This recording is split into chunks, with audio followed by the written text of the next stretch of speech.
언론 여긴 국민 라디오.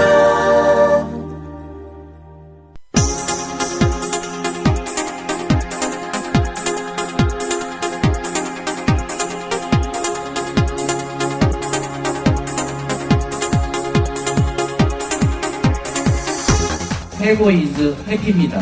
쫄지 않습니다. 무슨 말든 할 수 있고 눈치 보지 않고 아무거나 할 수 있더라고요. 진실을 지키는 뉴스 바리케이드. 국민일보 해직 기자 조상훈의 뉴스 바. 조상훈입니다. 6월 9일 월요일 뉴스바입니다. 내일부터 프로야구 경기장에서 치어리더를 동원한 응원이 재개될 예정이라고 합니다. 지난 주말 서울 청계광장에서 열린 세월호 참사 추모 집회 참여 인원은 눈에 띄게 줄었습니다. 이날 집회에는 유적 대표 몇 분이 무대에 올라 국민들에게 물었습니다. 이 사고의 진상 반드시 규명될 수 있도록 끝까지 함께 해주실 거죠. 세월호가 침몰한 지 55일째 되는 날입니다. 잊지 않겠습니다라고 했지만 벌써 잊어버린 건 아닌지 스스로에게 또 주변에게 되물어봐야 할 시점인 것 같습니다. 오늘 짚어볼 주요 이슈입니다. 6.4 지방선거에서 진보 교육감들이 대거 당선되자 보수 세력이 진보 진영과 전교제에 대한 총공세에 나섰습니다. 보수단체 한국교원단체 총연합회는 교육감 직선제 폐지를 위한 헌법서원까지 공언했습니다. 보수 세력이 이번 교육감 선거 결과에 위기감을 느끼는 이유, 오늘 초대석에서 전교조 김정훈 위원장으로부터 들어보겠습니다. 매주 월요일에 만나는 특종의 진수에서는 지방선거가 치러진 지난 4일 경찰이 전주 버스 노동자와 밀양 주민들을 덮쳤던 일, 그리고 여기에 무심했던 우리 언론의 모습을 돌아보는 시간 갖도록 하겠습니다. 잠시 광고 듣고 월요일 뉴스바 이어가겠습니다. 안녕하세요. 참여연대 자원활동가 맹행일입니다. 저는 정년퇴직 후 남은 인생을 보람있게 보내는 방법이 무엇일까 고민하다가 참여연대를 찾았고 올해로 14년째 자원활동을 하고 있습니다. 매달 한 번 참여연대 회원들과 시니어 공부 모임도 하고 있습니다. 무엇보다 나이들과 함께 공부할 수 있는 동료들을 만나는 기쁨은 이루 말할 수 없습니다. 그런데 저와 같이 행복한 노년을 보낸 이도 있는가 하면은 우리 주위에는 하루하루 생활이 힘든 노인들이 많습니다. 참여연대는 창립 초기부터 노인 복지를 위해 애써왔습니다. 소송을 통하여 노령수당 대상을 70세로 제한했던 것을 65세로 확대하도록 했고 노인 장기요양보험의 확대와 개선을 위하여 노력해왔습니다. 노년의 삶이 두렵지 않는 나라 참여연대가 만들어가고 있습니다. 참여연대의 활동에 힘을 보태주십시오.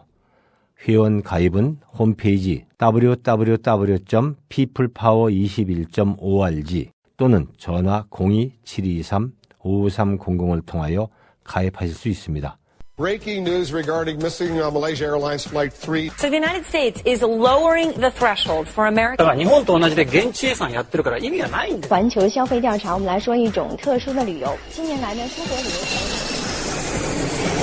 출근길 국제뉴스 브리핑 장혜림의 월드 리뷰.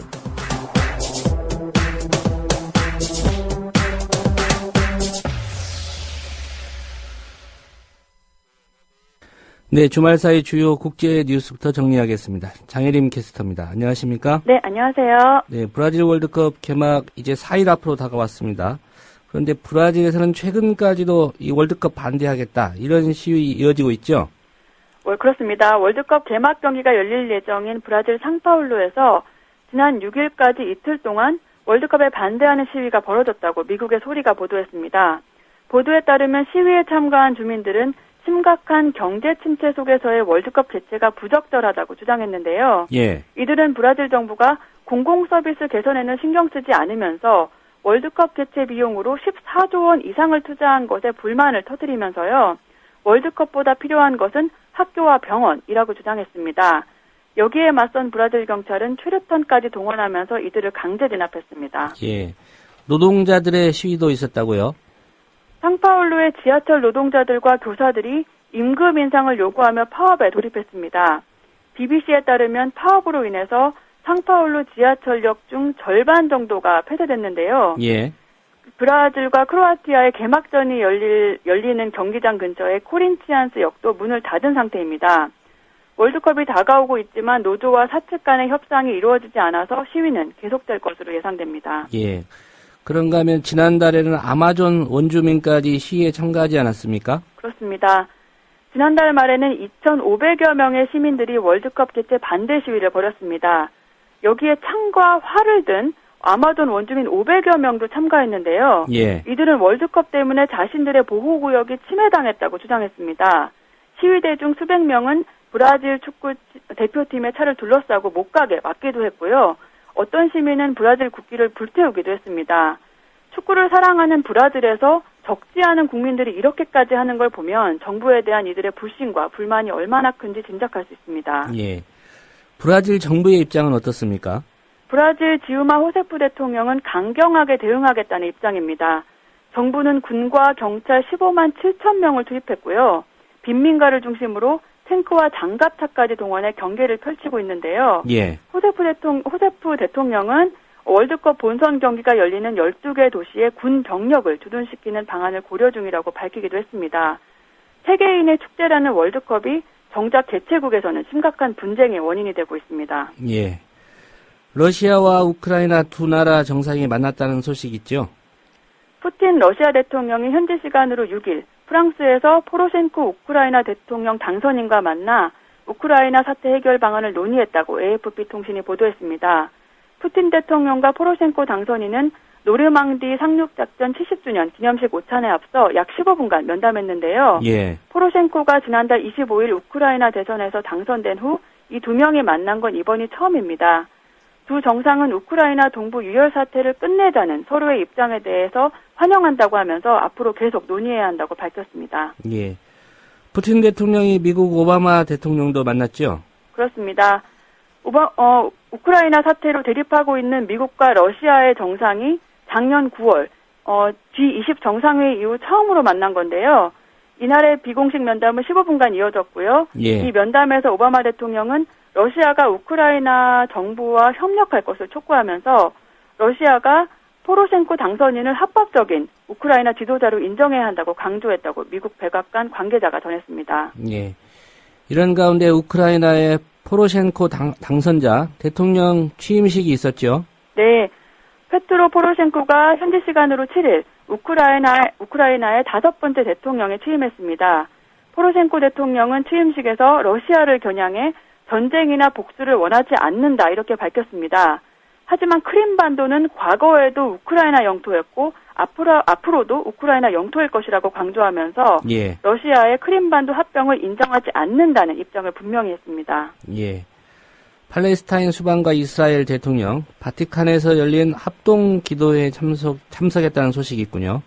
프란치스코 교황은 지난달 25일 중동을 순방하던 중에 아바스 팔레스타인 수반과 페레스 이스라엘 대통령을 바티칸에 공개 초청했었고요.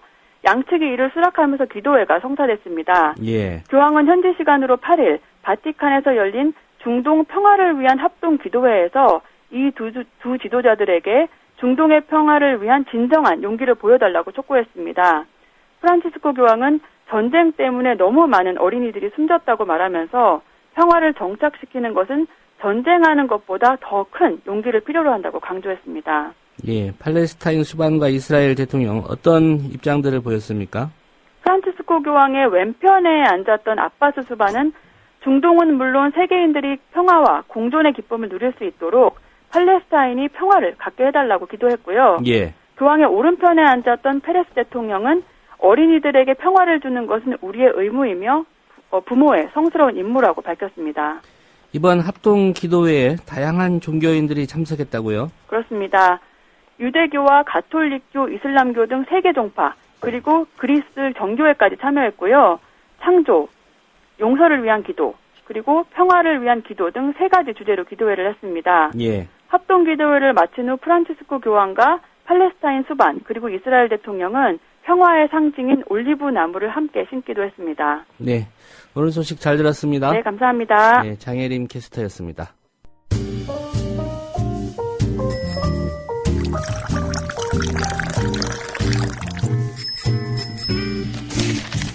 아침 신문 귀로 읽기 김용민 PD의 조간 브리핑. 네, 6월 9일자 조간 주요 기사 살펴보겠습니다. 김용민 PD의 조간 브리핑입니다. 안녕하십니까? 네, 안녕하십니까? 예. 지방선거 직후에 나온 여론조사인데요. 한국일보 여론조사가 좀 눈길을 끕니다. 오늘이 바로 한국일보 창간 60주년입니다. 예. 그래서 한국일보가 코리아 리서치와 함께 지난 6일 현충일 휴일에 전국 성인 남녀 1000명을 대상으로 여론조사를 했는데요.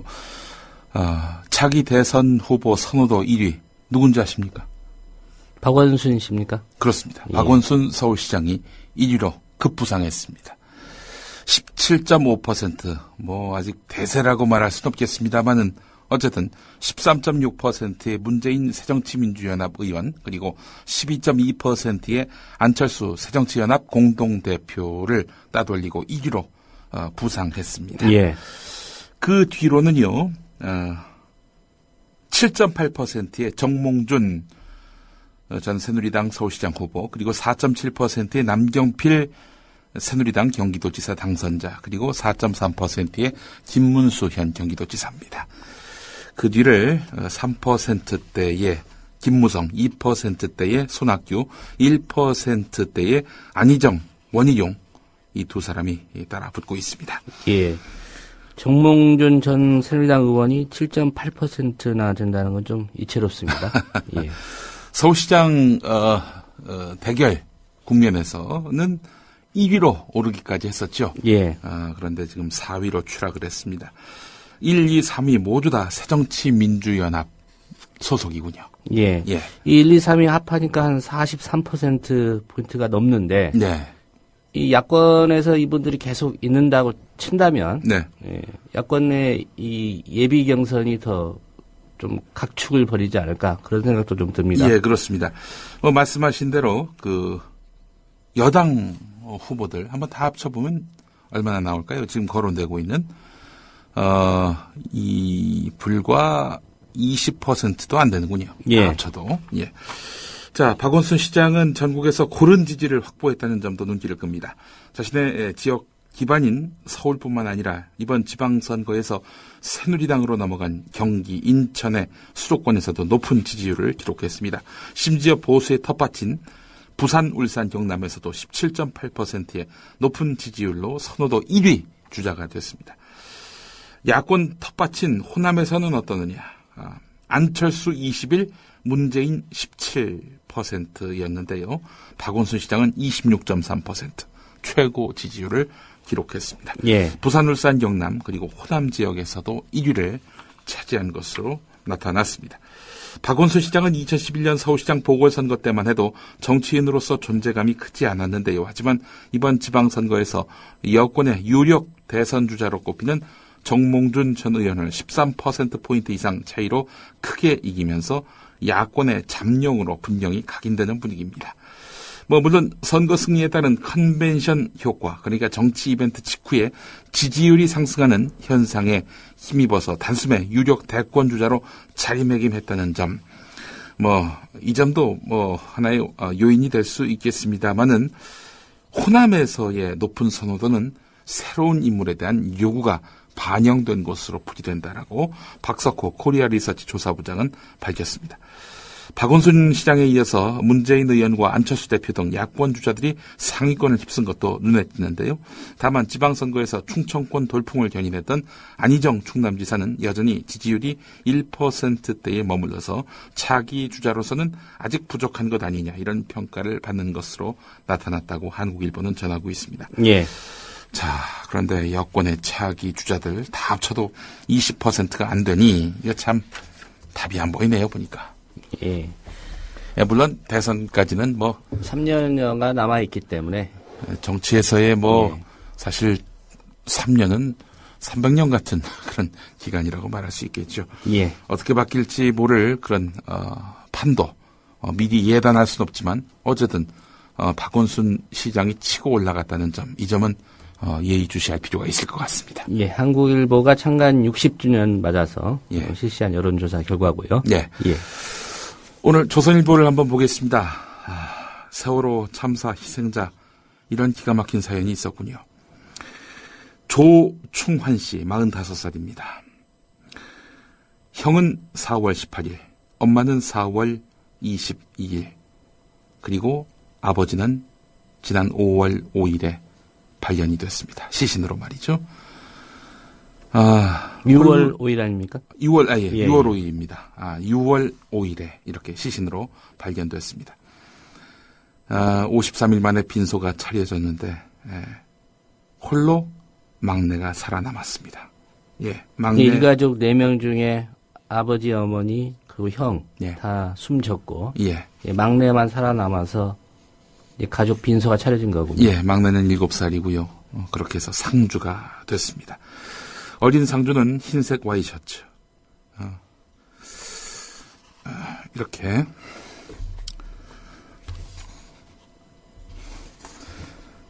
영성 앞에 서 있었습니다.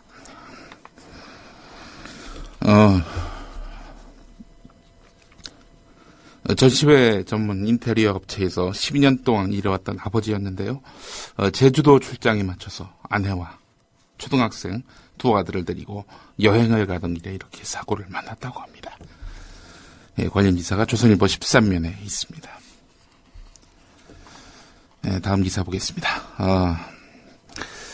박근혜 대통령이 이번 주 중에 새 총리 지명과 함께 7명에서 8명의 장관을 잇따라 교체하는 중폭 개각을 단행할 방침인 것으로 알려졌습니다.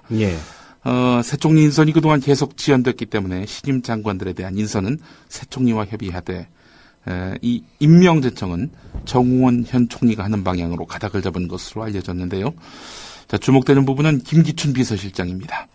박근혜 대통령은 개각과 맞물린 청와대 개편과 관련해서는 야권과 여당 일각의 교체 요구에도 불구하고 김기춘 비서실장을 유임시킬 방침인 것으로 전해졌습니다. 아울러 청와대 핵심 수석들 가운데서 윤봉 국정기획수석도 유임될 가능성이 큰 것으로 알려졌습니다. 김기춘 유임이 이 뉴스의 핵심이네요. 오늘 조선일보 1면 기사였습니다.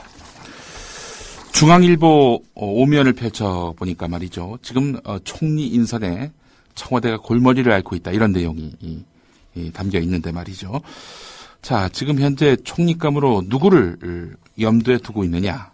지금 사람의 이름이 몇 명 거론되고 있습니다. 우선 김종인 전 새누리당 국민행복 추진위원장. 이 경제민주화 문제로 인해서 작년 말에 새누리당을 떠났던 인물 아니겠습니까? 한마디로 팽당한 분 아닙니까? 네.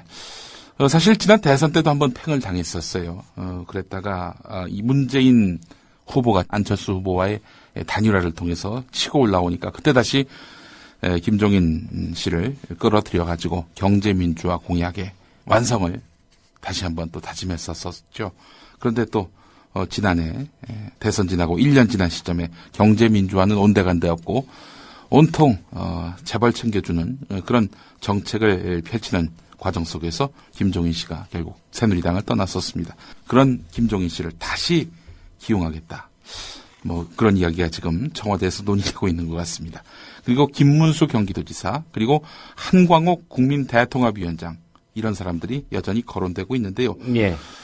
이번에 그 충청권에서 여당이 참패를 하지 않았습니까? 4곳에서 전패를 했는데, 그래서 충청 출신의 심대평 지방자치발전위원장, 그리고 충북지사를 지낸 이원종 대통령 직속 지역발전위원장의 그 이름도 조심스럽게 거론되고 있습니다. 강원도도 석패긴 했습니다만 어쨌든 졌죠. 그래서 김진선 전 지사를 끌어들이는 방안도 지금 논의되고 있는 것 같은데 말이죠. 자, 그런데 당사자들이 이렇게 고사하고 있다고 합니다. 그리고 김영란 대법관, 이분도 여전히 카드로 검토 중인 것으로 알려졌는데, 대통령이 여성이고 총리마저 여성이다. 그럴 수 있죠. 저는 그게 나쁘지 않다고 보고요. 도리어 이렇게 경향신문 보도를 보니까 대통령이 직접 전화해도 안 맞겠다. 이런 김영란 전 국민권익위원장의 입장 발표가 있었더라고요. 네, 그렇습니다. 그것도 그렇지만은 제가 이야기하려는 건 이겁니다. 김무성 새누리당 지금 대표에 도전하겠다라고 밝힌 국회의원. 이 양반이 예전에 장상 씨가 총리로 거론될 당시가 김대중 정부 때였죠. 국방을 모르는 여성이 총리를 하면 큰일 난다. 이런 식으로 얘기를 했던 인물이 바로 김무성 의원 아니겠습니까? 대통령 여성, 총리 여성 아마 쌍수를 들어 반대할 것 같습니다. 예. 예. 자, 그런데 중앙일보 기사에서 눈길을 끄는 게 있습니다. 바로 김병준 국민대 교수도 검증 테이블에 오른 것으로 전해진다. 이런 내용입니다. 김병준 씨가 누굽니까? 노무현 정부 때 청와대 정책실장. 그렇습니다. 예. 그리고 교육부 총리로 거론됐다가 논문 자기 표절 문제 때문에 결국 낙마했던 인물 그렇죠. 아니겠습니까? 자, 그런 김병준 씨도 지금 박근혜 대통령이 총리로 기용할 그런 구상을 하고 있는 것 아니냐. 예, 이게 중앙일보에 실린 내용입니다. 충청권 인사 중에 한 분 추천할 분이 있습니다. 누굽니까? 예, 김종필 씨. 가까운 사이기도 하고요. 예. 김종필 씨 때 총리실에서 경험했던, 당시 그 DJP 연대로 해서 정권이 출범을 했고, 김종필 씨가 오랜 서리 꼬리표를 달긴 했습니다만은 국무총리를 하지 않았습니까? 당시 김종필 총리 밑에서 일했던 진보 인사들 얘기 들어보면은 참 안정된 총리실 운영을 했었다. 이런 얘기를 하더군요. 예. 뭐 힘이 실리니까요, 총리가 아무래도. 그러니까 뭐 총리가 한마디 하면은 그게 바로 또 이게 시행이 되는 그런 구조 때문에 그러지 않았을까 싶은데 어쨌든 현재 지금 청와대의 고민은 깊어만 가고 있다. 이런 얘기입니다. 개혁 총리보다 흠없는 총리 찾기가 더 어렵다. 지금 청와대 기류를 오늘 중앙일보가 소개하고 있습니다. 새 홍보수석에 윤두현 전 YTN 보도국장이 임명됐습니다. YTN 정치부장을 지냈고 보도국장을 지낸 인물인데, 자, 그런데 이분이 어떤 분이냐 따져봤을 때 민경욱 청와대 대변인 말처럼 오랜 언론인 생활을 통해 균형감 있는 사고와 날카로운 분석 능력을 발휘해온 분이라고만 보기는 어려운 여러 족적들이 있습니다. 2008년 정치부장으로 있을 때 당시 정부 비판적인 보도에 대해서 대통령이 언급되면은 안 된다 라면서 리포트를 일방적으로 불방시키는 이런 행태를 보였고요. 예. 보도국장 시절인 2012년 2월에는 BBK 가짜 편지 단독 보도를 함량 미달이라면서 보류시켰고요.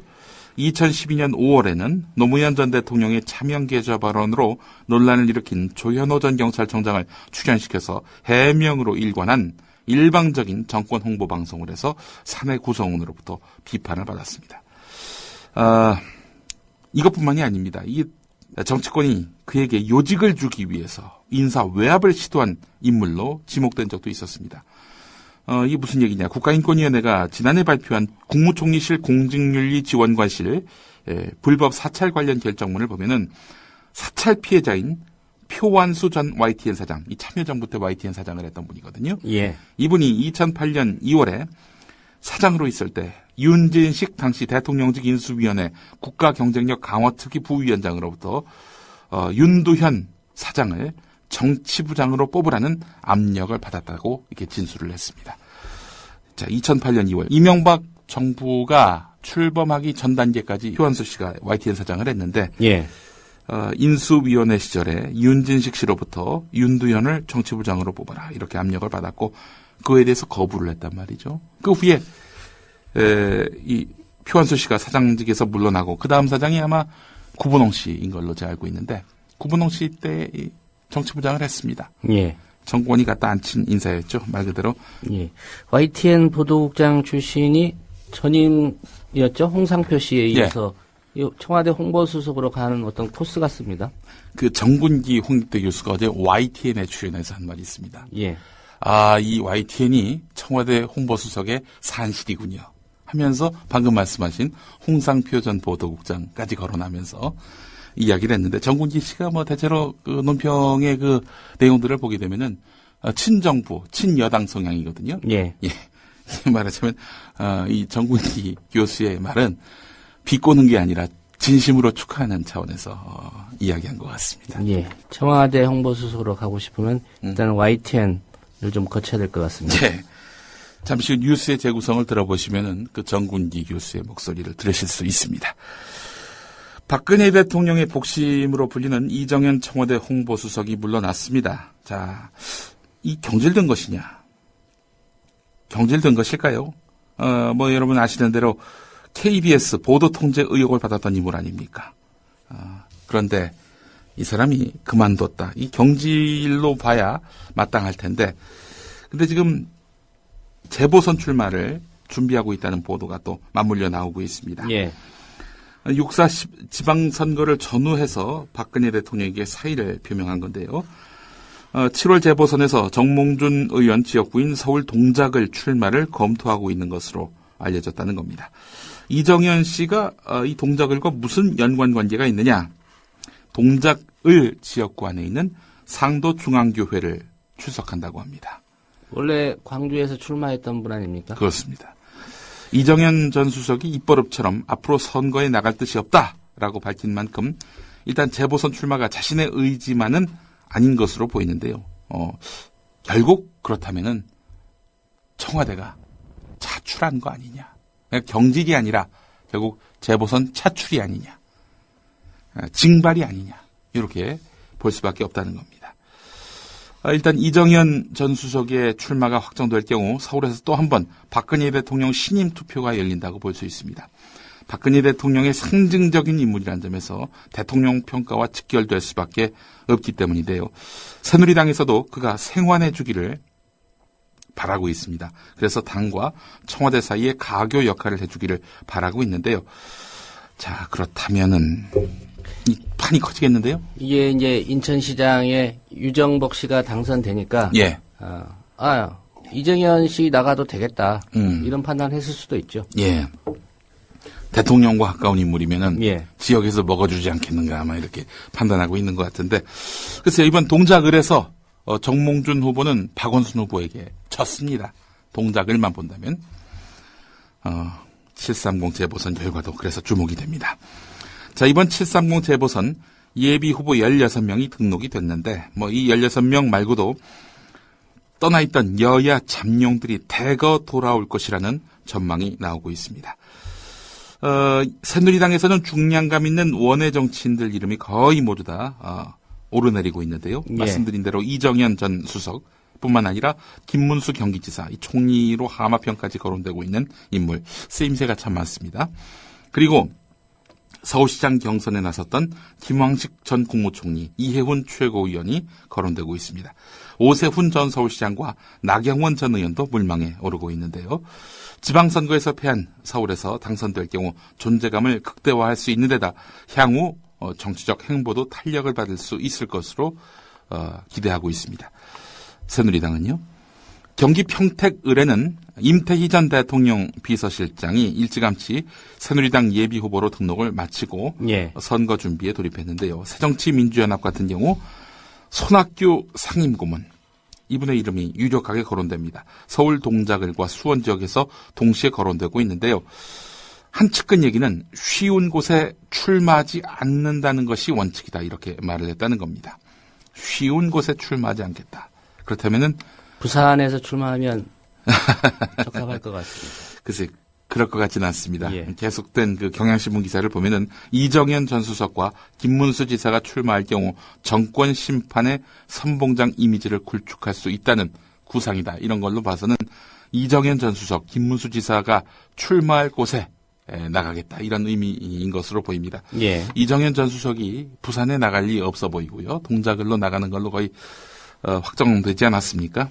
김문수 지사 같은 경우 경기도를 뺀 나머지 지역 그렇다면 서울밖에 없거든요. 또 서울에서 나올 공산이 크기 때문에 결국 서울 동작을로 나가지 않겠는가 이렇게 지금 얘기가 나오고 있습니다. 정동영 상임고문도 원내에 진입해서 당의 진보성을 강화할 생각을 갖고 있는데 서울 동작을 일전에 한번 출마한 적이 있었죠. 2008년에 예. 정몽준 후보와 함께 출마했다가 낙선을 했는데요. 자, 여기도 거론되고 있지만 대법원 선고만 남은 서울 서대문을 여기 현재 지역구 국회의원이 정두환 씨. 예, 새누리당 의원이죠. 이 자리를 염두에 두고 있는 것 같습니다. 한편 김두관 상임고문도 중앙무대 복귀가 절실한데요. 독일 유학에서 지난 3월에 귀국한 것도 7월 재보선 때문인 것으로 알려졌는데 현재 경기도 김포에 공을 들이고 있는 것으로 알려져 있습니다. 경기도 김포에 공을 들이고 있는 인물 새누리당에 또 있습니다. 바로 진성호 전 의원. 조선일보 출신이요? 그렇습니다. 예. 예. 이미 예비후보 등록을 마쳤고요. 플래카드도 내걸었더군요. 천정배 상임고문도 서울 동작을과 경기 김포에서 이름이 흘러나오고 있고요. 원래 평택이 지역구였던 정장선 전 의원, 지난 19대 총선에서는 불출마했었는데 재도전할 것으로 알려지고 있습니다. 자, 경향신문 조선일보에 실린 기사인데 원희룡 제주지사 당선자가 새정치민주연합 신구범 후보 경쟁 상대 아니었습니까? 예. 이분에게 지사직 인수위원장을 맡아달라고 요청한 것으로 알려졌습니다. 새정치연합 쪽에서는 정치쇼라고 비판하면서 철회를 요구하고 있는데요. 어쨌든 상당히 좀 신선한 행보가 아닐까 이렇게 저는 판단을 합니다. 아울러 국민일보와 또 조선일보에 실린 남경필 경기도지사 당선자 인터뷰를 보면요. 정무부지사 같은 경우 야당 추천을 받아서 기용하겠다. 통합을 실천하겠다. 이렇게 밝혀서 예. 그간 이 새누리당 하면은 불과 51.6% 국민의 절반으로부터 선택을 받았음에도 불구하고 마치 100% 지지를 받은 것처럼 모든 요직을 자기네들끼리 독식을 하고 또 반대파 야당은 홀대를 하는 정도가 아니라 완전히 압살의 대상으로 삼아버리는 이런 그야말로 반통합적 그런 국정 운영을 해왔거든요. 원희룡, 남경필 이 두 사람의 행보는 이런 새누리당의 그간의 행보에 비춰본다면 상당히 신선해 보입니다. 오늘 조선일보, 국민일보 관련 기사 소개를 해드렸고요. 재보선 얘기하시면서 이제 김항식 전 총리도 거론한다고 말씀하셨는데 네. 국무총리 지낸 분들은 왜 또 국회의원 선거에 나오는 겁니까? 네, 이게 무시할 수 없는 게 말이죠. 예. 이런 관직들이 선거판에선 스펙이 됩니다. 아니 스펙이 아무리 되더라도 국무총리까지 했으면 네. 이제 여생 정리하면서 지내면 될 텐데. 그러면 딱 좋을 텐데 말이죠. 또 금배지 달아보겠다고. 국무총리감, 국무총리 정도의 그 이력을 갖고 있는 사람이 우리 지역구에 나온다. 이 먹어주는 게 있습니다. 이게. 예. 그렇기 여야 때문에 잠룡들이 돌아온다라고 말씀하셨는데 네. 제가 보기엔 잠룡으로 보입니다. 잠룡. 잡용. 예. 한민구 국방부 장관 후보자가 군 전역 뒤 2년 동안 자문 활동 등으로 모두 1억 4,100여만 원의 수익을 올린 것으로 드러나면서 군장성 출신들의 전관예우 관행이 도마에 올랐습니다. 예. 급여, 차량, 사무실을 지원받았다고 하는데요. 예. 합참의장, 대장 전역 직후인 2011년 11월부터 2013년 10월까지 방위사업청 산하의 국방과학연구소에서 연구자문위원으로 활동하면서 다달이 300여만 원의 자문료와 차량, 사무실 등을 지원받았다고 하는데 2년 동안 받은 자문료가 7,800만 원에 이르고 차량 리스비, 유류비를 합치면 총 1억이 넘습니다. 또 한민구 후보자는요. 지난해 1월부터 11월까지 육군본부 정책발전 자문관으로 있으면서 예. 모두 1,430만 원의 자문료를 받았고 2012년 9월부터는 육군사관학교 석좌 교수로 이렇게 2천여만 원의 급여를 받았습니다. 전관예우죠. 한마디로 얘기해서. 예.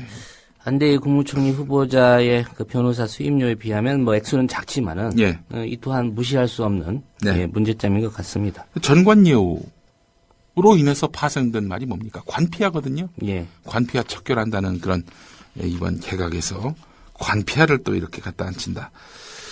대통령의 국가 개조 의지에 상당한 의구심을 갖지 않을 수가 없습니다. 한겨레 일면에 실린 성한영 기자의 현장 칼럼 창을 보면요. 지금 누가 누구를 개조하겠다는 것인가 이런 소제목의 칼럼이 실려 있습니다. 김무성 의원을 먼저 거론을 했는데요. 노무현 전 대통령이 2007년 남북 정상회담에서 북방 한계선을 포기했다고 주장한 사람입니다. 이런 김무성 의원이 과거와 결별하겠다. 적폐 청산을 위해서 대통령의 국가 개조 작업에 적극 동참하겠다. 이렇게 말을 했는데 노무현 전 대통령이나 문재인 의원을 종북이라고 하는 것을 보면 생각이 부족하거나 선거에 눈이 멀어서 국익을 외면한 가짜 보수인 것 같다.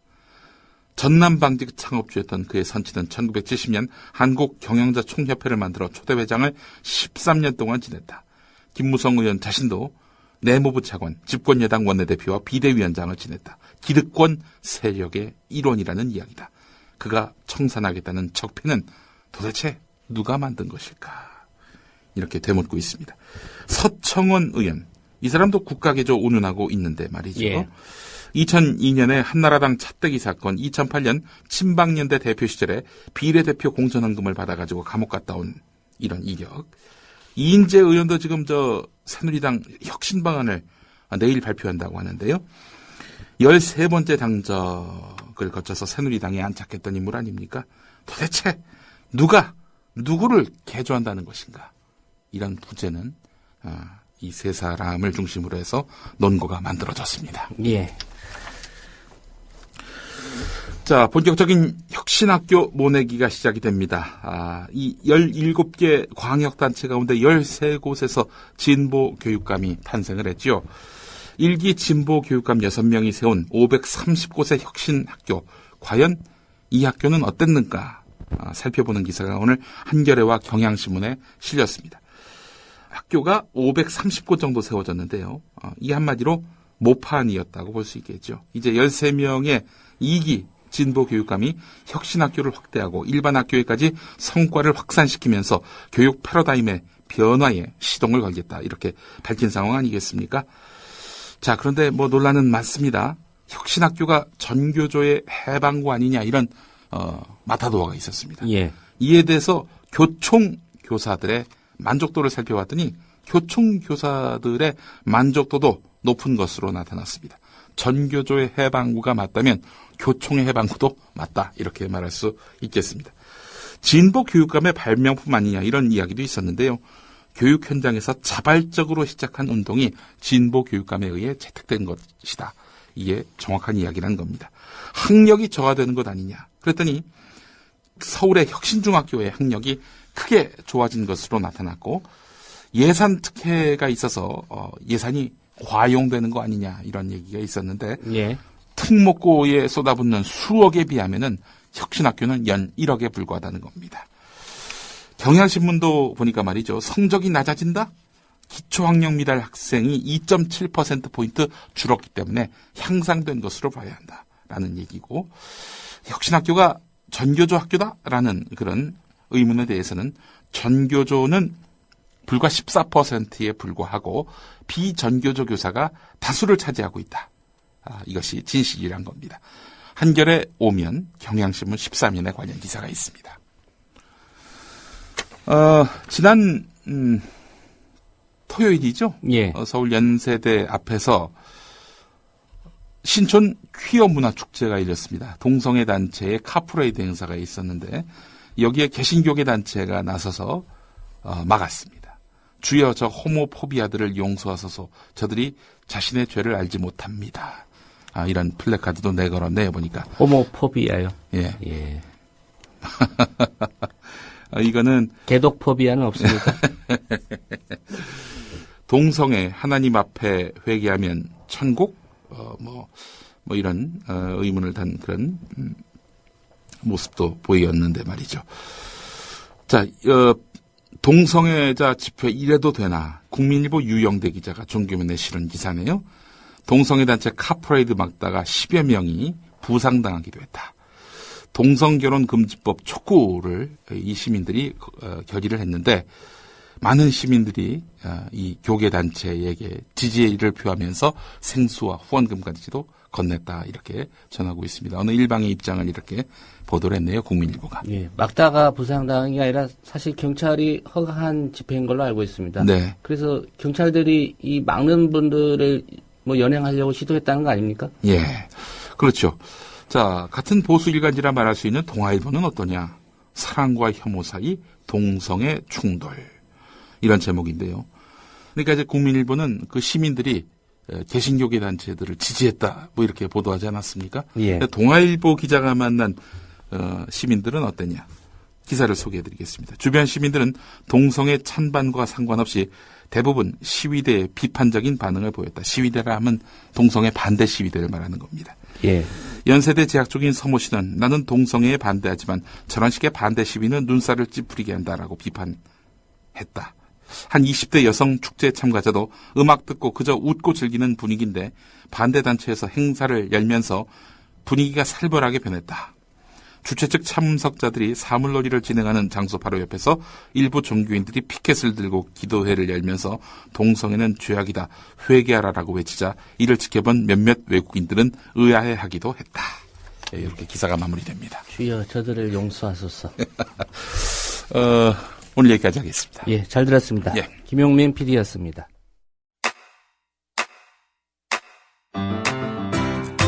국민 라디오 지지하는 4가지 방법 아시나요? 다운로드하기, 별점 주기, 댓글 달기, 구독하기. 국민 라디오를 보다 많은 이들에게 전할 수 있는 가장 손쉬운 방법. 다운로드하기, 별점 주기, 댓글 달기, 구독하기. 잊지 마세요. 다운로드하기, 별점 주기, 댓글 달기, 구독하기.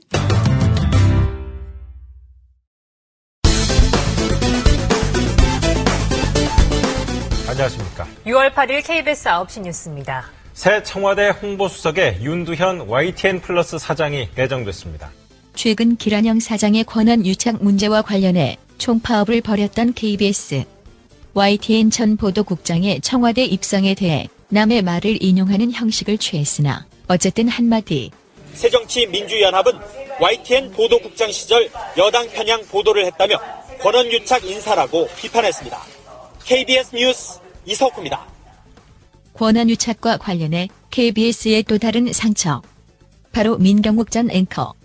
지금은 청와대 대변인이 돼 YTN 전 보도국장의 청와대 홍보수석 발탁 배경을 브리핑하는데 정부가 추진하는 국가 개조 작업에 대한 정부의 정책을 설명하고 국민의 이해와 협조를 구하는 소통의 적임자로 판단해 임명하셨습니다.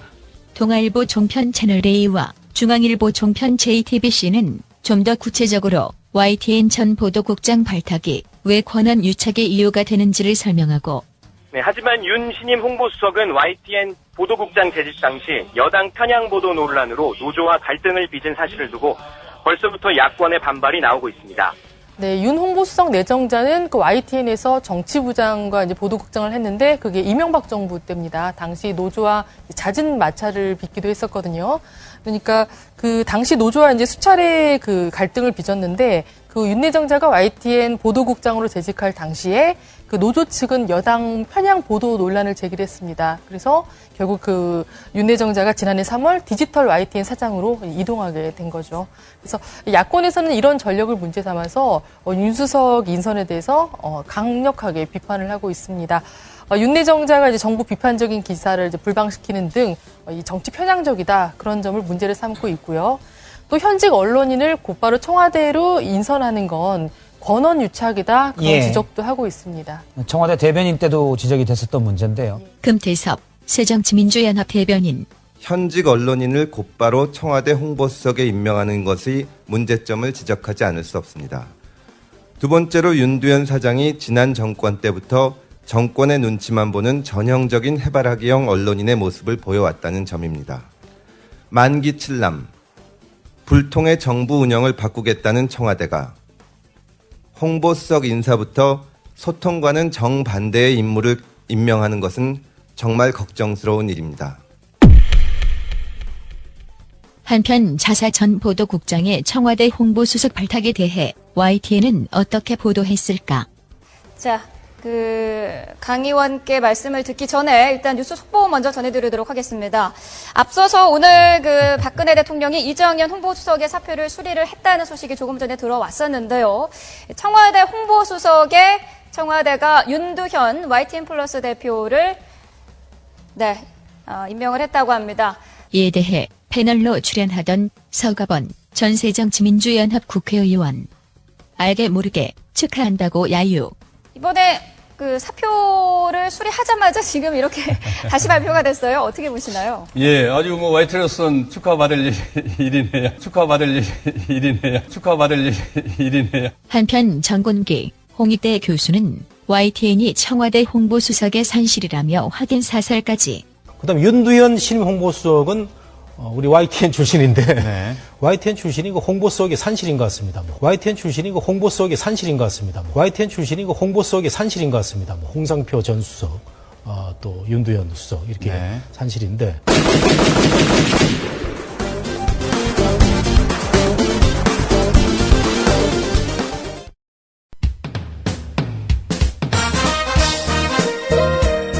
균형 잡힌 시각, 정직한 분석, 조상훈의 뉴스바.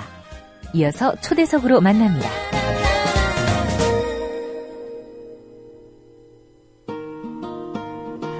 네, 6.4 지방선거에서 당선된 교육감 17명 중 8명은 전교조 활동 경험이 있는 인사들이라고 합니다. 그래서 이제 일각에서는 이번 교육감 선거의 승자, 전교조다, 이런 주장을 하기도 합니다. 진보 교육진영과 전교조의 약진에 보수 세력이 위기감을 느낀 것일까요? 뚜렷한 근거도 없이 향후 교육정책에 대한 비판적 전망을 쏟아내는가 하면 교육감 직선제를 폐지하려는 움직임까지 보이고 있습니다. 보수 세력이 이러는 이유, 전교조 김재훈 위원장으로부터 한번 들어보도록 하겠습니다. 김 위원장님 안녕하십니까? 예, 안녕하세요. 예. 우선 6.4 지방선거, 특별히 교육감 선거 결과만 놓고 본다면요. 이 정도로 나올 거라고 혹시 예상하셨습니까? 13석까지는 기대를 못했습니다만, 예. 그래도 10개 지역 이상에서의 민주진보 후보들이 당선될 것으로 기대는 했었습니다. 예. 이번 교육감 선거 결과만 좀 총평을 하신다면 어떻게 좀 정리를 할 수 있을까요? 일반 광역 기초 선거만 아니라 교육자치 선거에 있어서도 세월호 참사의 영향은 비껴갈 수 없는 문제였던 것 같습니다. 예. 세월호 참사는 사회 시스템 전반에 대한 밑바닥부터의 변화를 요구하는 것이었지만 그 밑바닥부터의 변화는 교육의 근본적인 변화부터 이루어져야 된다고 하는 새로운 교육에 대한 갈망이 이번 교육감 선거 결과에 나타났다고 생각을 합니다. 예. 한 가지 좀 제가 주목한 게 선거 과정에서 이게 보수 단체들이 후보자들에게 이런 요구들을 좀 했었습니다. 전교조에 대한 입장을 밝혀라. 또 이렇게 요구를 받으면 후보자들이 또 뭐 맞지 못했던 입장을 밝히기도 한 것 같고요. 이 선거 때마다 전교조를 좀 이슈화시키는 이런 이유, 어떤 배경이 있다고 보십니까? 전교조를 이슈화시켜서 뭔가 이득을 보려고 하는 건 현 박근혜 대통령으로부터 출발을 합니다. 예. 박근혜 대통령이 한나라당에서 천막당사를 했을 때 유명한 얘기였죠. 한 마리 해충이 온 산을 벌겋게 물들인다 표현을 했었는데 보수층을 이데올로기적으로 결집시키는데 항상 전교조를 앞장세워서 먹잇감으로 활용을 해왔습니다. 그 활용이 사실은 2010년 그 교육자치 선거에서 더 이상 통하지 않는다는 것이 증명됐음에도 불구하고 예. 2012년 서울교육감 보궐선거에서 잠깐 그 효과가 나타난 듯이 착시현상을 얻었던 모양입니다. 그래서 이번에도 어김없이 전교조에 대한 입장을 밝히라는 요구가 있었습니다만 후보들이 마지못해서가 아니라 그런 구도에 빨려 들어가는 것 자체가 온당치 않아서 줄곧 즉답을 피했습니다만 예. 결국 답을 할 때에는 전교조에 대한 그 지지 의사는 명확히 했던 것으로 기억합니다. 예. 이번 선거는 전교조 대 반전교조의 구도가 결코 교육 자체에는 허용되지 않는다는 걸 보여준 것이고 우리 사회 전반에 있어서 보수층에게조차도 전교조 대 반전교조, 특히 전교조를 반대해야만 이 나라를 살릴 수 있다는 이런 식의 구도는 전혀 관계가 없다는 걸 증명한 선거 결과라고 할 수 있겠습니다. 예. 이번 선거 결과 놓고 전교조의 승리다 이렇게 주장하는 목소리도 있는데 그러면 이 주장에는 동의를 안 하시는 겁니까? 특히 조선일보, 중앙일보, 동아일보가 그런 표현을 썼고 특히 조선일보에는 여야도 아닌 전교조 압승이라고 표현을 했는데요. 예. 그건 사실은 전교조를 올려주기 위한 게 아니라 전교조에 대해서 압박을 가고 질타를 하기 위한 표현인데 전교조의 압승이 아니라 그동안 공교육이 파행을 일으켜오고 비정상적으로 운영되어 왔습니다. 특히 2000년대 후반에서부터 시작된 경쟁교육의 과열이 그리고 다시금 나타난 획일적이고 일방통행식의 교육 정책이 세월호 참사의 한 근본 원인이 되었다는 학생도 있지 않겠습니까? 예. 그런 부분 속에서 정말 국민들이 여도 야도 아닌 교육 자체에서의 교육의 근본적인 변화를 요구하는 목소리가 이번 선거의 결과에 반영이 된 겁니다. 또 한편으로는 지난 지난 2010년에 출발했던 진보교육감 일기 시대에 있었던 학교 혁신의 과제, 예. 그다음에 학교 현장에서의 교육비리 척결, 그리고 학교 문화를 수평적 리더십으로 바꾸고 협력과 발달의 교육을 정착시켜온 결과가 진보교육감이 아니었던 지역에서의 기대감까지 한층 부풀러 올랐고, 그것이 정말 우리 사회에서 전반적으로 교육을 혁신해야 된다고 하는 반영이라고 생각합니다. 예. 그 지점에서 전교조를 비롯한 교육시민사회단체 진영의 목소리가 함께 반영된 것이지 전교조의 승리다라고 규정하는 건 무리라고 생각을 합니다. 예. 특별히 또 관심을 가졌던 교육감 선거가 아마 경기도 교육감 선거가 아닐까 싶습니다. 웬고하니 이제 전교조 명단 공개했던 조전혁 전 의원이 출마를 했기 때문에 그랬는데요. 예. 이 조전혁 전 의원의 경기교육감 출마에 대해서는 뭐 전교조에서 나름대로 입장을 밝히신 적이 있었습니까? 출마 자체에 대해서는 입장을 밝히지 않았습니다. 아무튼 그 피선거권이 있는 예. 분이 개인적 의사로 출마를 하는 데 있어서 거기에 대해서 찬성 반대를 하는 건 어불성설이라고 생각을 합니다.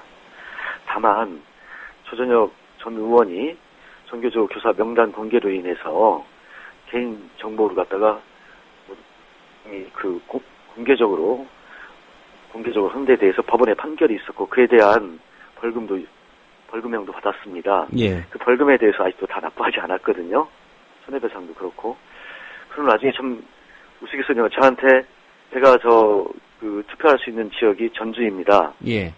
그런데 조전혁 의원 선거 진영으로부터 전교조 명단 공개, 전교조 척결, 조전혁 후보에 관한 문자 메시지가 3번이나 받았습니다. 일종의 선거운동 문자 메시지를요? 네, 선거운동 문자 메시지가 전주에서 투표를 해야 될 저한테까지 3번이나 왔는데, 예.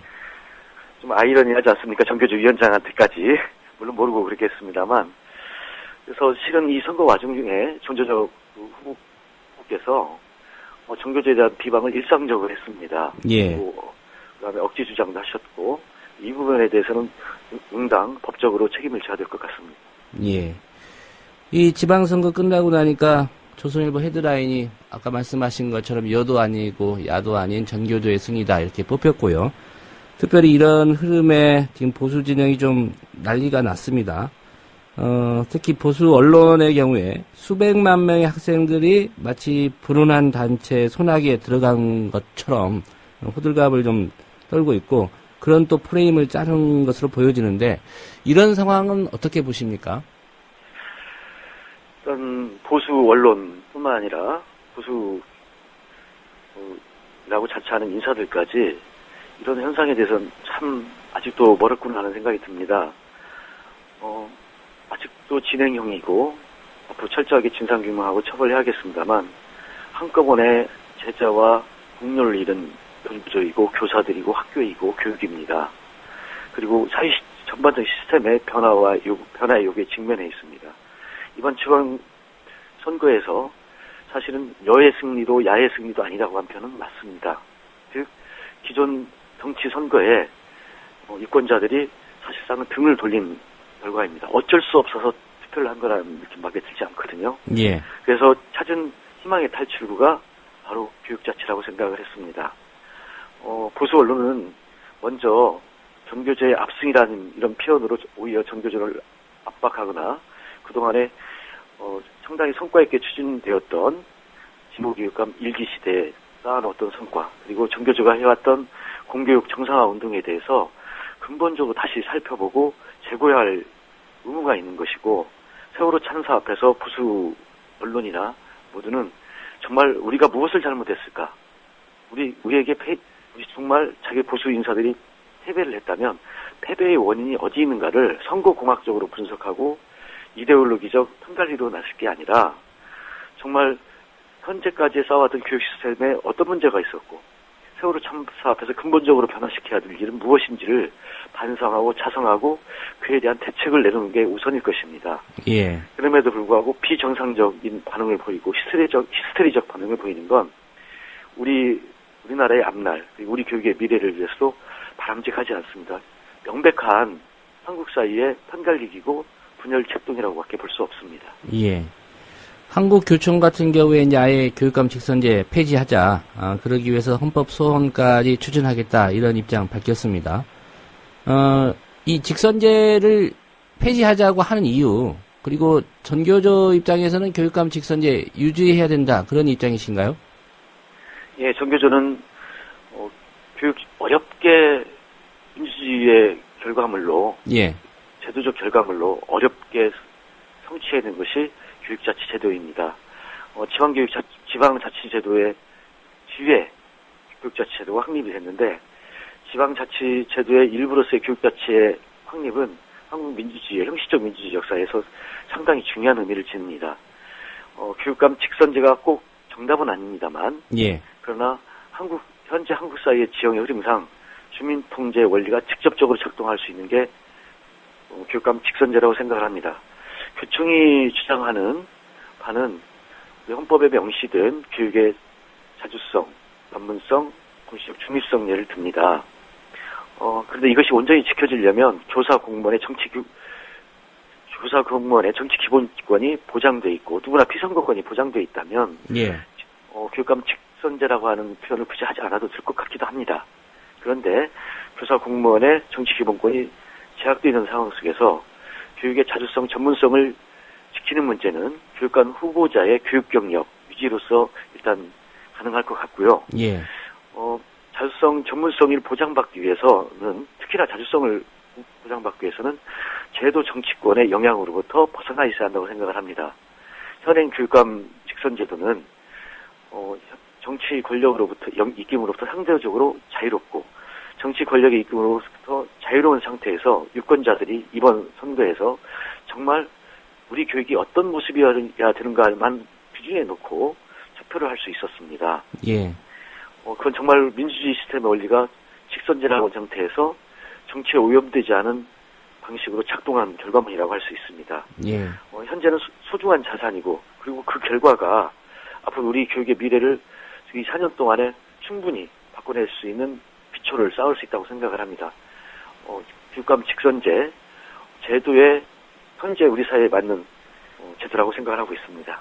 예. 만약에 교총이 지금과 같은 방식으로 이거 헌법소원을 해서라도 교육감 직선제 폐지하자, 이런 분위기를 좀 이끌고 하려고 하는 것 같습니다. 의도가. 예. 전교조 입장에서는 뭐 따로 대응하실 계획이 있으신가요? 이미 우리 교육자치 훼손에 관해서는 한국교총과 협력해서 입장을 발표한 바가 있습니다. 지난 2월과 3월 그리고 4월 초까지 입장을 발표를 했었습니다. 교육자치 제도는 크게 교육의회와 그리고 교육감 선거제도는 나눌 수 있는데, 아무튼 교육원 일몰제에 의해서, 예, 교육원 제도가 사실상 폐지되지 않았습니까? 그때 한 목소리를 낼 때 교육의원제도 유지되어야 된다. 그리고 교육상 직선제는 현실적으로 한국 사회에 필요한 제도라는데 인식을 함께 한 바가 있었습니다. 물론 그 당시에도 교총은 임명제나 제한적 직선제를 주장하기도 했습니다만, 현실적으로 그 부분을 일단 같은 한 목소리를 낼 때는 포기한 바가 있습니다. 예. 그럼에도 불구하고 교총이 헌법 소원을 내겠다고, 아직 헌법 소원을 내지는 않은 걸로 알고 있습니다. 내석까지 직선제를 폐지한다고 주장합니다만, 이 폐지의 주장에는 결국 어떤 함의가 놓여 있냐면, 직선제 폐지가 아니면 임명제 아니면 제한적 직선제라고 표현되는 간선제가 되겠습니다. 그런데 임명제는 이미 70년대 그 유명한 붓다리 사건부터 시작해서 갖가지 임명제 아래에서 오직 정치 권력의 눈치만 보는 정권의 하수인 역할만 했던 경험이 우리 교육계에 아프게 아직도 자리하고 있습니다. 예. 교육감을 임명제로 돌릴 것 같으면 시도지사부터 시작한 방역 기초단체장 모두 임명제로 가야 맞지요. 교육만 특별한 영역이 아니라고 생각을 합니다.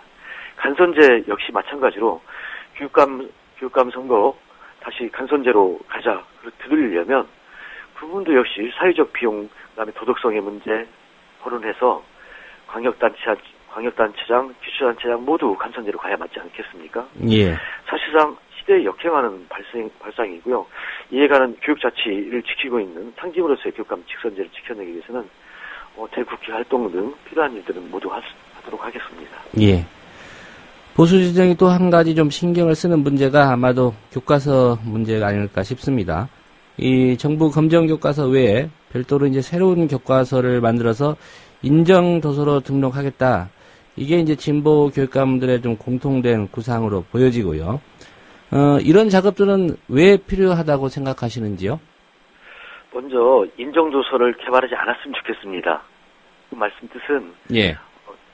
교육부가 민심을 이반한 채로 한국사에 대한 국정교과서 추진을 계획을 지금 현재 확정 지어놓고 7월 중에 추진할 예정입니다. 예. 안타까운 것은 그 국정교과서로 전환되는 권한이 오로지 교육부에 있다는 겁니다. 저희들은 한국사 교과서의 국정화를 막기 위한 노력을 최선의 노력을 다할 것이고 작년에 교학사 교과서 채택 거부 운동이 전 국민적 지지를 받지 않았습니까? 예.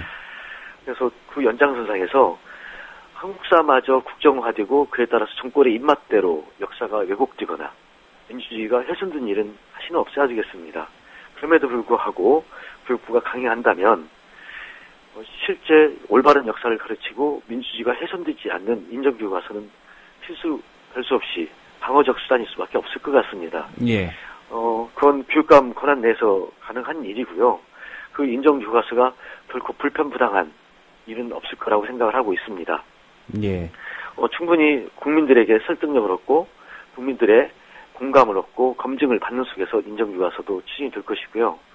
그것은 어디까지나 교육부가 잘못된 방향을 선택했을 때에 대한 대안적 방식이라고 생각을 합니다. 예. 대안적 방식으로 고려할 만하다. 이런 입장이시고요. 아무래도 이제 진보 성향의 교육감들이 이번 지방선거에서 많이 당선이 됐기 때문에 정책적인 면에서 전교조의 목소리들이 좀 반영되기를 희망할 수도 있을 것 같습니다. 예. 어떤 사안들을 전교조 입장에서는 좀 우선적으로 고려하고 계십니까? 이미 진보교육감 1기 때 6개 지역에서는 교육비리 척결이 거의 상당 부분 높은 수준으로 이루어졌습니다. 그런데 6개 지역이 아닌 경우에 새로 당선된 지역의 경우에는 아직도 예를 들어서 인천, 충북, 충남 모두 교육비리로부터 자유롭지 못한 곳이었습니다. 예. 그래서 일단 상식을 흐려가는 선에서의 교육비리, 인사비리나 청탁비리를 없애는 것이 첫 번째가 되어야 될 것 같습니다. 교육에 대한 도덕성 회복이 우선이겠습니다. 두 번째는 전교조와 교육시민운동 단체에서 먼저 주장했던 혁신학교 운동, 그리고 뒤집어서 얘기하면 학교 혁신운동, 학생들이 정말 모든 학생들이 가고 싶은 학교, 모든 학부모가 보내고 싶은 학교를 만들기 위한 협력과 수평적 문화가 이루어지는 교육개혁운동, 공교육 정상화운동에 기대를 걸고 있고요. 예. 세 번째, 특권학교라고 일컬어지는 자사고에 대한 정말 자사고 폐지 등 모든 그 공교육이 평등하게 기회가 평등하게 보장되는 그런 교육으로서의 지향점이 필요할 것 같습니다. 예. 네 번째로는 2009 교육과정에 상당한 문제점이 있었습니다. 집중 이수제 등으로 인해서 학교 현장에 파행을 가져왔는데 그러한 부분이 아직까지 상당 부분 집중 이수제를 완화시켰습니다. 완전히 없애지는 못했습니다. 그래서 그 교육과정상에 나타난 혼란을 13개 교육감 당선자 또는 전체 17개 모든 교육감들이 교육과정의 정상화를 좀 외쳐주셨으면 좋겠고요. 일제고사 초등은 없애지 않았습니까? 예. 일제고사를 초등을 없앨 때에는 박근혜 당시 대통령 당선자도 일제고사의 폐해에 대해서 더 이상 어떻게 해볼 수 없는 지경에서 초등을 폐지를 한 겁니다. 그런데 초등에서 유사 일제고사가 현재 성행을 하고 있는데 이에 대한 근절도 필요하고요. 예. 초등이 폐지됐다면 같은 이유로 중등도 폐지를 시켜야 합니다. 정폐지가 어렵다면 국가수준 학업 성취도 평가를 표본 집단 조사 방식으로 변경하면 무한 경쟁식, 그다음에 줄세우기식 각종 편법 그리고 파행 사례가 등장하지 않을 거라고 보겠습니다. 이런 부분에 대한 시정할 수 있는 의무와 권리와 책임이 당선된 모든 교육감들에게 있다고 생각을 합니다. 예. 이번 교육감 선거 결과 이게 정부의 전교조 법의 노조 통보 같은 이 사안에도 어느 정도는 영향을 좀 줄 수 있다고 보시는지요? 솔직한 말씀으로 영향을 줬으면 좋겠습니다. 예. 교육감 선거 결과에 따르면 박근혜 정부나 보수층에서 전교조를 법인의료화 시키는 데 따른 정치적 부담감은 꽤 커질 것이라고 생각을 하고 있습니다. 예. 그럼에도 불구하고 정치적 부담감은 커졌지만 보수 언론이나 일부 보수 인사들의 극단적 발언에서 보듯이 전교조를 법인노조화 시키라고 하는 실질적 정치적 압력은 재판부나 각계에 대한 정치적 압력은 더 거세워질 것으로 보고 있습니다. 예. 하지만 전교조는 법인노조화를 저지하기 위해서 총력을 다하고 교육감님들에게도 협력을 구하겠고 시민사회단체도 호소를 하겠습니다만 법 내에 있건 법 위에 있건 중요한 문제는 노동기본권이 온전히 보장되는 그 방식으로 계속해서 싸우지 않을 수 없고요. 그리고 법 내에 있건 법 위에 있건 현재 전교조가 그동안 추진해온 공교육 정상화운동, 학교혁신운동은 지속적으로 펼쳐나가겠고요. 이 학교혁신운동을 지속적으로 펼쳐나가는 데 있어서 이번 선거 결과가 소중하게 작용할 것 같습니다. 예. 전교조를 법인노조화 시킨다는 건 사실상 한국 97년 이후 97년 이전까지의 모든 질곡을 뛰어넘는 우리나라 민주주의의 최대의 성과물이자 그리고 그 민주주의의 상징이 전교조 설립이었고 합법화였습니다. 끝내 전교조를 법인노조화 시킨다고 하는 건 그 민주주의에 대한 배반이라고 생각을 합니다. 예. 법원의 손에 남겨져 있지만 사실 법원의 손이 아니라 정부가 대화와 하이브로 나와서 먼저 법원노조 그 통보를 철회하고 노동법 개정에 나서는 것이 우선이고요. 이러한 노동법 개정에 나서라는 목소리, 법인노조 통보 철회하는 목소리에 적어도 13개 지역의 교육감 당선자들이 한 목소리로 함께하리라고 믿습니다. 예. 그 앞서 조전혁 전 후보 관련해서 법적인 대응을 할 수도 있다 이렇게 말씀하셨는데 그건 전교조 차원에서 하시겠다는 말씀인가요? 전교조가 직접 당사자이기 때문에 예. 전교조 차원에서 할 수 있고요. 다른 시민사회단체도 많은 관심을 가지고 있습니다. 이번 선거에서 조전혁 후보뿐만 아니라 기타 지역에서 여러 명의 후보가 아주 직접적이고 모욕적인 전교조 비방을 공개적으로 행해왔습니다. 예. 이분들에 대해서는 사실상 그대로 그냥 덮고 넘어간다고 하는 건 그 모욕적 원사를 또는 그 명예훼손을 비방을 인정한다는 것과 같기 때문에 법적 조치를 할 예정입니다. 예. 네, 오늘 말씀 잘 들었습니다. 예, 고맙습니다. 항상 네. 국민을 즐겁게 하는 국민 TV 라디오 되었으면 좋겠습니다. 감사합니다. 예, 고맙습니다. 지금까지 6.4 지방선거, 특별히 교육감 선거 결과와 관련해서 전국 교직원 노동조합 전교조의 김정훈 위원장과의 인터뷰였습니다. 여러분께서는 지금 국민일보 해직기자 조상훈이 진행하는 국민라디오 아침 시사 프로그램 조상훈의 뉴스바를 듣고 계십니다.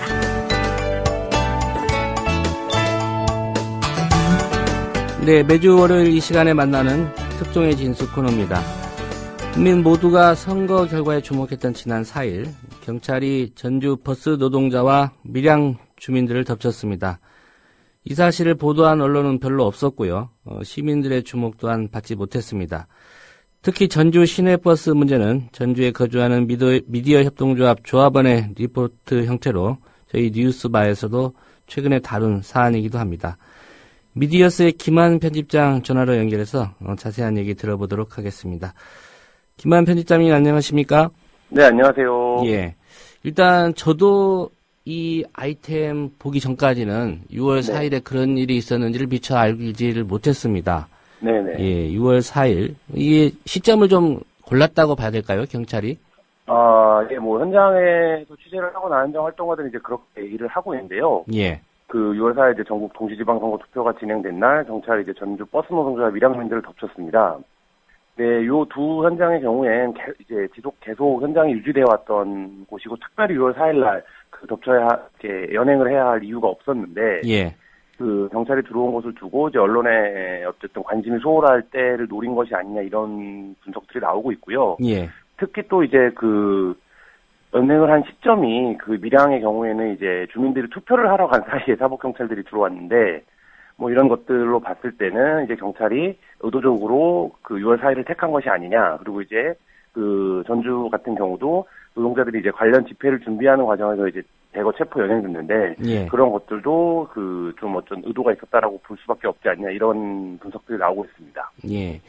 경찰이 뭐 집회하고 있는 노동자들 연행도 했고 또 밀양에서는 이제 그 주민들이 기거하고 있는 곳에 진입을 한 건데 현장 상황이 좀 어땠는지 좀 설명을 부탁드릴까요?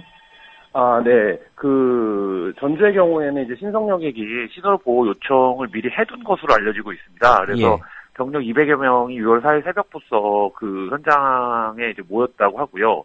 그 4일 이제 출차를 막아서 업무 방해를 했다는 혐의로 현장에 있는 노동자들을 연행한 것입니다. 이 전주 신성역의 상황인데요. 신성역의 경우에 지난 4월 32일 그 노동자 진기승 씨가 그 회사 옥상에서 목을 맸습니다. 예. 그 진 씨는 이제 혼수 상태에 있다가 2일날 세상을 떠났는데요. 그 진 씨에 대한 해고는 2012년 됐고 지방노동위원회에서 해고 무효 판정을 받아서 그 복직이 돼야 됐던 이런 상황입니다. 예. 그러고 이제 법원은 최종적으로 진 씨가 자살을 기도한 이튿날 부당해고로 판결을 하기도 했는데요. 이전 상황에서 이게 이제 지역 사안이고 또 노동 사안이라는 특수성 때문에 중앙 언론에서는 거의 조명을 받지 못했습니다. 그리고 이제 전주에서는 버스가 멈추고 뭐 이런 투쟁들이 한 4년 전부터 계속 있어 왔는데 이런 부분들에서 그 언론의 관심을 받지 못하다가 6월 4일 날 상황이 발생한 뭐 그런 상황입니다. 예. 이제 그 신성역의 노동자들 입장에서는 그 동료가 어쨌든 숨을 거둔 상황에서 네. 이 문제에 대한 좀 항의를 하는 차원에서 집회를 하고 있었는데 네. 경찰들이 이제 사측의 요구에 의해서 그 업무방해 신고가 들어와서 네네. 집회를 하고 있던 노동자들을 강제로 연행을 했다. 뭐 이런 얘기지요. 네, 그렇습니다. 예. 밀양 상황은 어땠습니까? 밀양 상황은 뭐 더 많은 분들이 아시겠지만 어쨌든 거기 송전탑 반대의 주민들이 계속적으로 활동을 하고 있습니다. 그래서 거기는 거의 뭐 그 어떤 분들에게는 지금 생활의 곧 투쟁일 정도의 현장인데요. 예. 또 굳이 6월 4일 날 그것도 이제 주민들이 투표를 하러 간 사이에 사법경찰이 들어와서 그 농성장을 그 아수라장으로 만들고서 그 주민들을 연행할 필요가 있는가. 예. 뭐 이런 근본적인 의문이 드는 것이죠. 그 뭐 다행히 뭐 부상자는 없었다라고 하지만 그 오전 10시 20분 정도였다고 하거든요. 예. 그래서 그 이계산 사무국장이랑 저희가 이제 통화를 했는데 주민들이 투표하러 간 사이에 경찰이 치고 들어와서 주민들이 깜짝 놀랐다. 이게 뭐 하는 거냐. 11시 50분께 이제 경찰이 철수했다. 뭐 이렇게 얘기하는데 경찰의 해명이 더 가관입니다. 경찰은 이제 위험 물질을 확인하기 위해서 들어왔다. 이렇게 이제 해명을 했는데요. 예. 그 농성장 같은 경우에는 이제 거기 살고 계신 주민들의 농성장이고 그 주민들이 뭐 지금 몇 년째 지금 그 현장을 지키고 있는데 갑자기 경찰이 이제 선거날 위험 물질을 확인하겠다며 농성장에 들어오는 건 좀 경찰의 위력 시위라고 볼 수밖에 없다. 뭐 이런 생각입니다. 경찰 자체가 위험 물질 아닙니까? 예. 지금 뭐 밀양에서 투쟁하시는 주민들은 그렇게 보고 있습니다. 예. 이게 밀양은 좀 상황이 다르기는 합니다만 기본적으로 이 언론이 노동 현안에 특히 투쟁 이슈 네네. 여기에 대한 관심이 너무 좀 낮지 않습니까? 대체적으로. 네, 그렇습니다. 그 한국 언론의 취약적으로 계속 지적이 되는데요. 뭐 한국 사회 주류 뭐 진보 언론도 포함해서 마찬가지입니다. 그러니까 노동의제에 대한 좀 외면 혹은 축소 보도 경향들이 계속적으로 한국 언론의 문제로 지적이 되고 있는데요.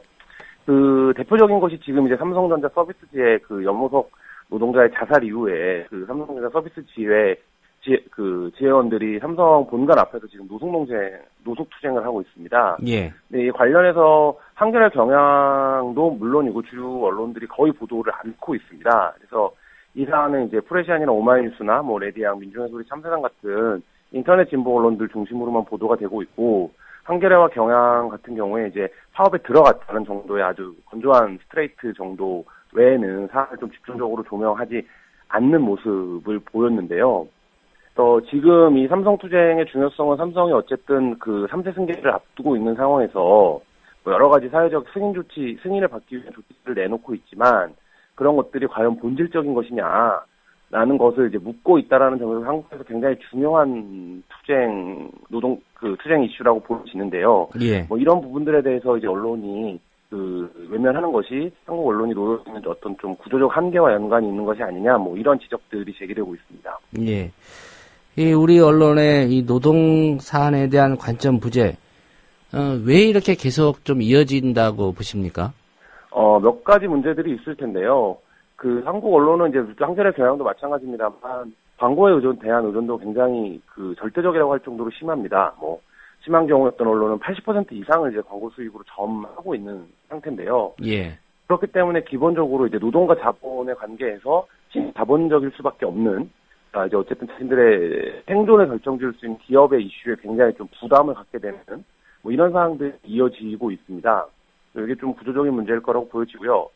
두 번째는 노동 관련된 전문가들이 좀 부재합니다. 그래서 일부 진보 언론에는 노동 전문 기자들이 있지만, 예. 뭐 조중동을 비롯해서 주류 언론, 그러니까 방송도 마찬가지고요. 노동 전문 기자들이 없습니다. 그렇기 때문에 대부분 경제부 기자들이 이 사안을 초기에 이제 취재하게 되거든요.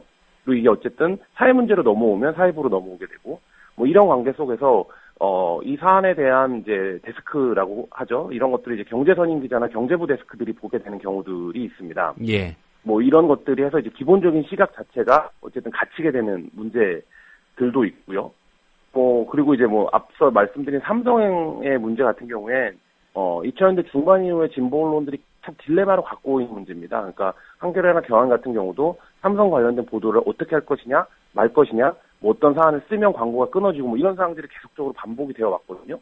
뭐 이제 이런 부분들이 좀 사전 검열을 낳는 것이 아니냐, 뭐 이런 평가들도 나오고 있습니다. 예.